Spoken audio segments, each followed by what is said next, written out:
नमस्कार, किसान of India में आप सभी का बहुत बहुत स्वागत है। हम आ चुके हैं पंजाब के अंदर और ठंड यहाँ पे शुरू हो चुकी है और आप देख सकते हैं कि किस तरीके से यहाँ अगर कितनी दूर दूर तक देखेंगे तो आपको खेत नज़र आएंगे और फसल ही फसल नज़र आएगी। और एक चीज़ और बता देता हूँ कि पंजाब जो है वो स्वाद के लिए भी जाना जाता है और इसलिए यहाँ पे कई तरीके के लोग हमें यहाँ पे मिलते हैं। और ऐसे ही आज हम आपको एक ऐसे किसान से मिलाएंगे जो अलग अलग खेती करते हैं, खेती बेचने के लिए भी करते हैं और अपने लिए भी करते हैं। और हमारे साथ यहाँ पे सर मौजूद है। सर नमस्कार, कैसे हैं आप? बढ़िया जी, बढ़िया, बहुत बढ़िया जी है ना। तो सर एक बार आप अपना नाम बता दीजिए, कहाँ रहते हैं ये बता दीजिए। हमारा नाम गुरचरण सिंह है, मेरे बाप का नाम जोगिंदर सिंह है, पिंड महिमा सरजा है, डिस्ट्रिक्ट बठिंडा जी।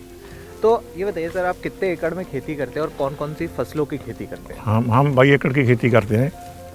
10-11 एकड़ आलू, 10-11 एकड़ कणक और कुछ नहीं करते जी।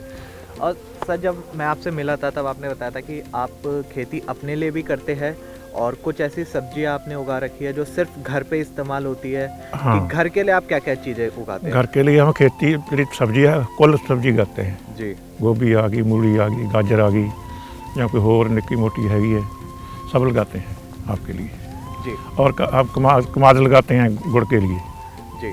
तो आप बात करते हैं कि अभी इस समय आलू लगा रखा है आपने। हाँ जी, यहाँ पे हाँ जी।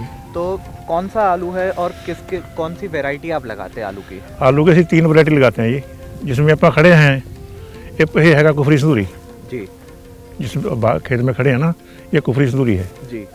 तो इसकी क्या खासियत होती है इस वैरायटी की? इस वैरायटी है, लंबी चलती है ये, स्टोर में गलती नहीं है, लंबी चलती है और इसकी सब्जी टेस्टी बनती है। अच्छा, ये कितने टाइम लेती है पूरा उगने में? ये 100 दिन ले जाती है, 120 दिन 100 से 120 दिन तक पक लेके जाती है, पक जाती है। और एक इसकी कीमत क्या, एक एकड़ से कितना इसमें क्विंटल उत्पादन होता है? कीमत तो इसकी फिक्स नहीं है, कभी तो ये 2 लाख का निकलता है तो कभी लाख में रह जाता है, कभी 50,000 में भी रह जाता है ये। और एक एकड़ में से कितने क्विंटल ये उत्पादन देते हैं? ये 160 क्विंटल जैसे पासे देता है ये। 160 क्विंटल। और दूसरी आपने वैरायटी कौन सी लगा रखी है? और पुष्कर आई अपना पुष्कर। तो उसकी क्या खासियत है? उसका झाड़ बहुत ज़्यादा ही, 40 से 100 घंटा ज़्यादा निकलता किले में, एकड़ में। अच्छा। तो बाकी वो स्टोर में नहीं चलता लंबा जी। उसमें पानी ज़्यादा होता है, स्टोर में बैठ जाता है, उसकी बिक्री घटती है। ये कच्चा पट के बेचना फिर ठीक आई हो जी। तो जैसा आपने बताया कि इसकी खासियत ये है कि इसकी सब्जी बहुत टेस्टी बनती है। हाँ जी, तो हाँ। पुष्कर की खासियत क्या है कि उसका क्या बनता है? उसका ये काम तो सब्जी में आता है, जो होटल होते हैं या होते हो छिलने के लिए छिलना नहीं पड़ता, वो जी छिलका नहीं उतारना पड़ता, बाल के सीधा कम कर देता हूँ, ये इसको छिलना पड़ता है जी। तो आप भी बताइए कि 22 एकड़ में आप खेती करते हैं, ठीक है, तो आप किस तरीके से ये देखते हैं कि इस बार आपको कितने एकड़ में आलू लगाना है और कितने एकड़ में कनक लगानी है? ऐसे बदल के लगाने हैं जी। एक साल तक एक में आलू लगा दिया, दूसरे साल उसमें कणक गेहूँ लगा दी। इससे क्या फ़ायदा होता है? कि फायदा होता, दोनों फसल अच्छियाँ होती हैं। जी कक्खां की समस्या है वो घट, नदीन की समस्या घट कम आती है जी। तो ये बताइए कि आप यहाँ पे खेती जो करते हैं तो इसमें आप कितना इसमें खर्चा आ जाता है? खर्चा मान के चले कि एक एकड़ में कितना खर्चा आलू में तो 50,000 के आसे पास आता है एकड़ में जी। जी गेहूँ है उसमें आता है कोई 8-10 हज़ार रुपया के एकड़ में। और अगर मुनाफे की बात करें?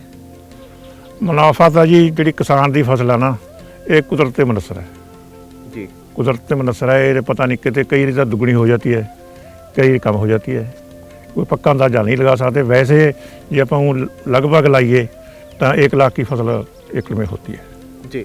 तो चलिए आइए एक बार एक फसल को देखते हैं करीब से, है ना, और आपसे पूछेंगे कि किस तरीके की इसमें चुनौतियाँ आती है या फिर आलू की जो खेती करते हैं उनको क्या क्या दिक्कत आ सकती है अगर वो खेती करते हैं। तो एक बार देखते हैं।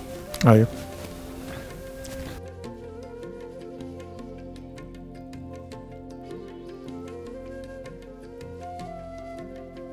सर ये बताइए कि जो इस वैरायटी के अगर किसान आलू लगाते हैं तो उनको किन बातों का ध्यान देना पड़ेगा? ध्यान तो इसमें 2 प्रॉब्लम आती है जी। एक तो इसमें पानी ज़्यादा नहीं लगना चाहिए, जब पानी ज़्यादा लग जाएगा तो ठीक नहीं होगा। दूसरा इसमें ब्लाइट पड़ती है, टाइम पे फंगीसाइड स्प्रे करने पड़ते हैं जी। जे तुम नहीं सर टाइम सर करोगे तो इन फंगस लग जूगी, ਉਹਦੇ ਨਾਲ ਇਹ ਵੀ ਖਰਾਬ ਹੋ ਜਾਊਗਾ। जी, तो अब ये बताइए कि अभी ये कितने दिन की फसल हो गई है? ये 60 दिन की फसल होगी है। 60 दिन की फसल ये हो चुकी है। और आप अगर ये बताएं हमें कि जब इसमें बीमारी लगती है या कोई इसमें जब इसमें कोई बीमारी लगती है तो इसका ध्यान कैसे रखा जाए इस फसल यहाँ तक खेत को गेड़ा मारना चाहिए रोज़, डेली साहब सुबह से मेरे खेत में जाओ फिर पता लगेगा। जी, और इसके साथ आप कनक भी करते हैं, तो कनक आप कितने एकड़ में करते हैं? कणक 11 एकड़ में है। 11 एकड़ में आपने कनक लगा रखी है। और कौन सी वैरायटी है उसकी?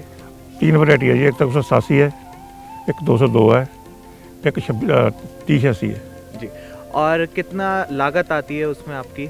कणक की लागत तो जी 7-8 हज़ार रुपये आती है एकड़ की। एकड़ की। जी, और मुनाफे की बात करें तो? मुनाफा तो मैं आपको पहले ही बता चुका हूँ।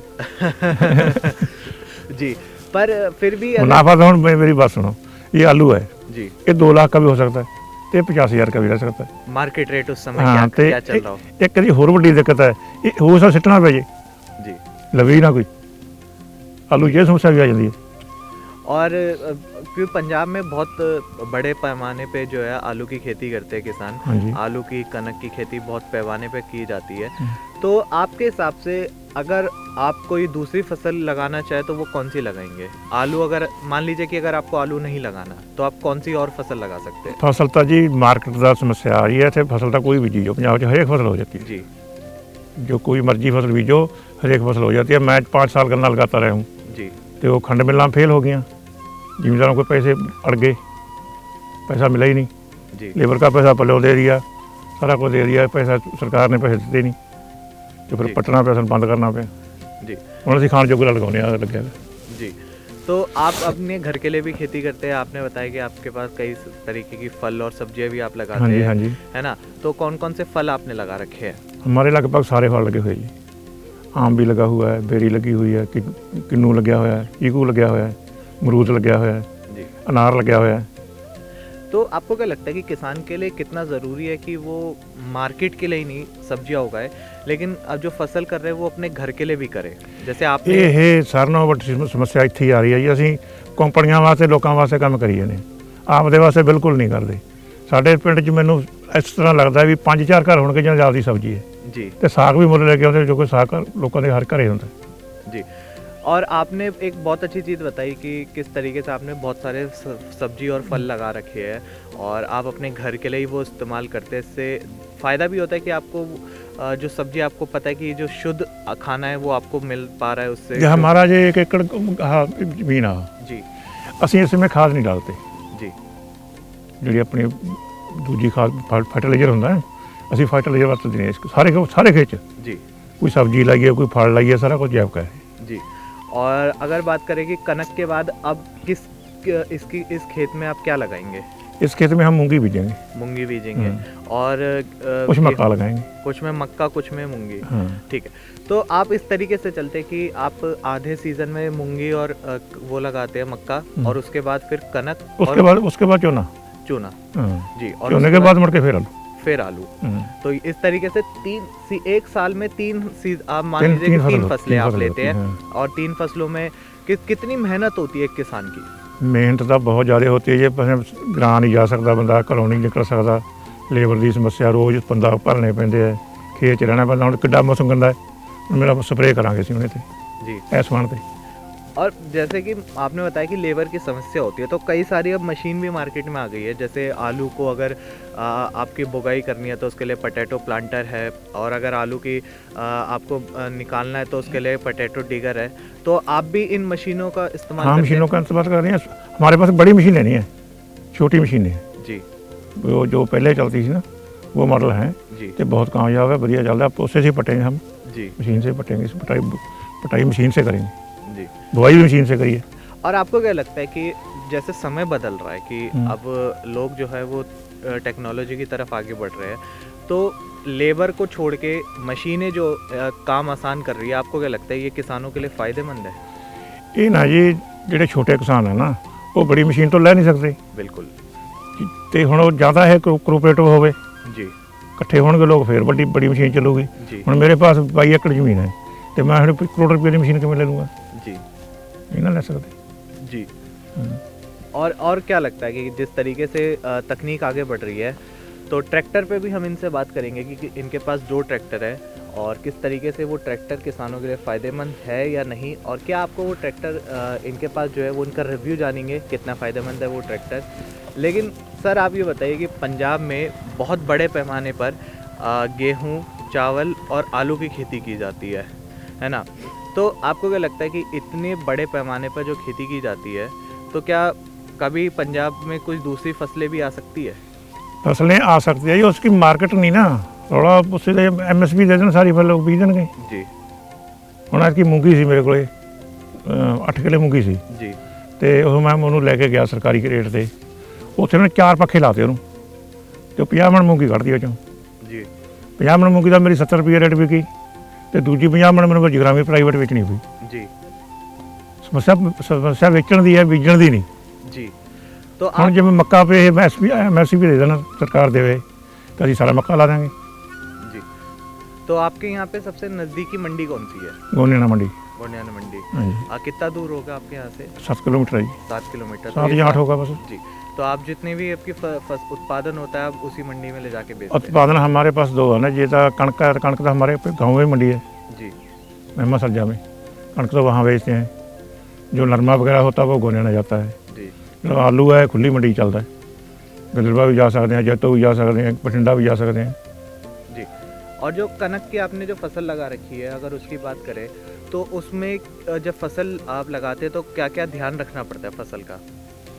कणक में कोई बड़ा ध्यान नहीं रखना पड़ता जी, वो तो वैरायटी के सिर ते, जो कोई वैरायटी बीमारी में चलती है तो उन्हें बीमारी लगती ही नहीं, या कोई माड़ा मोटा नजीना का होंगे जिन्होंने स्प्रे आते हैं स्प्रे कर देने, कणक में कोई बड़ी समस्या आती, आलू ज़्यादा आती है।